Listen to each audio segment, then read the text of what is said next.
19 मई 1540 में अरावली पर्वत श्रृंखला के बीचों बीच स्थित कुंभलगढ़ दुर्ग।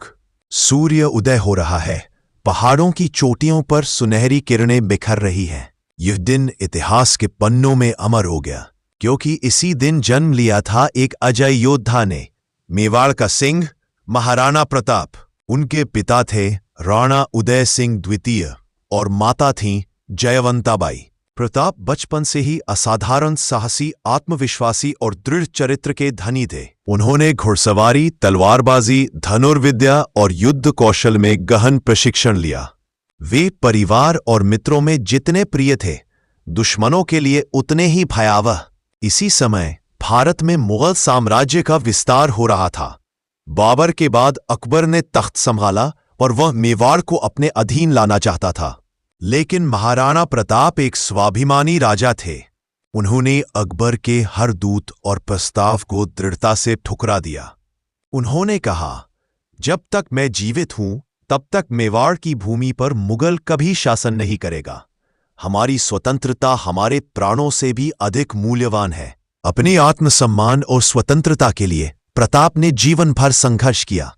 और फिर आया इतिहास का सबसे प्रसिद्ध युद्ध, हल्दी घाटी का युद्ध।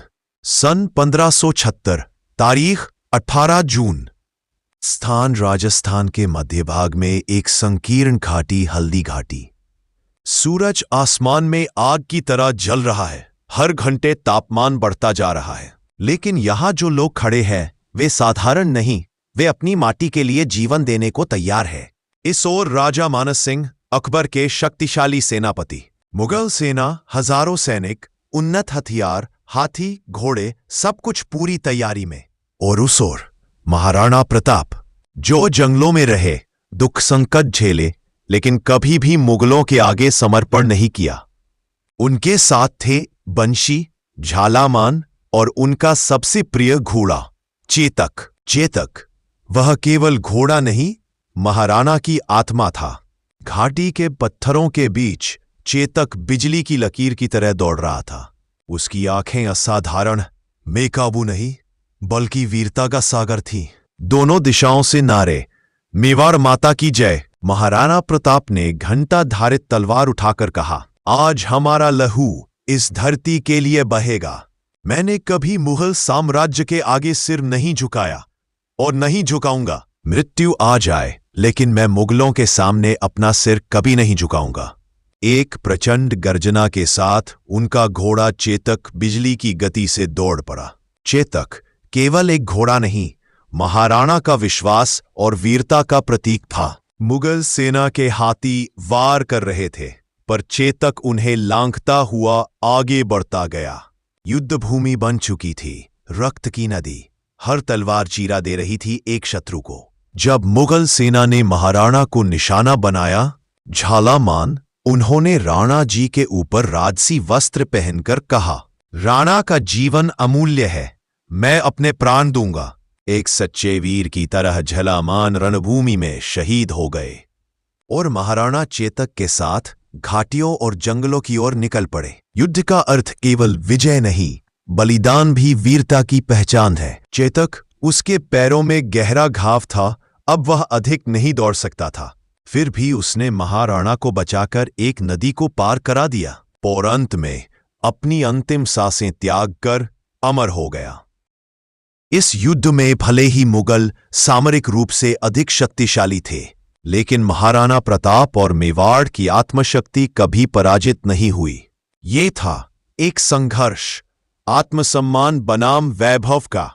जय महाराणा प्रताप। चेतक अमर रहे। आत्मबल की यह गाथा युगों तक प्रेरणा देती रहे। चेतक एक घोड़ा नहीं था, वह एक इतिहास था, एक वीर आत्मा जिसने अपना प्राण देकर एक वीर को अमर कर दिया। यह पंक्ति केवल कविता नहीं है, यह प्रेम, निष्ठा और वीरता की अद्वितीय छवि है। महाराणा प्रताप की सेना में कई घोड़े थे, लेकिन चेतक उन सबसे अलग एक असाधारण, समर्पित साथी था। वह भले ही शरीर से एक घोड़ा था, लेकिन मन से एक सच्चा योद्धा था। चेतक की सुंदर काया और उसकी चाल को देखकर कई लोगों ने सोचा, यह घोड़ा शायद युद्ध के लिए नहीं है। लेकिन जब युद्ध आया तब उसने दिखा दिया कि वह कौन है। चेतक ने अंतिम सांस तक महाराणा प्रताप का साथ दिया। जब वह समय था कि इंसान भी साथ छोड़ देते हैं, तब चेतक और भी दृढ़ हो उठा। उसने कई युद्धों का सामना किया, गंभीर चोटें सही, लेकिन फिर भी प्रताप के लिए अपने प्राण न्यौछावर कर दिए। वह घोड़ा नहीं था, वह प्रेम और विश्वास की ऐसी मिसाल था जिसे आज भी लोग सम्मान के साथ याद करते हैं। चेतक मर गया, उसका शरीर शांत हो गया, सांसें थम गईं। फिर भी चेतक आज भी जीवित है। वह लोगों के हृदयों में जीवित है, इतिहास के पन्नों में अमर है, गीतों, गाथाओं और फिल्मों में उसकी वीरता गूंजती है।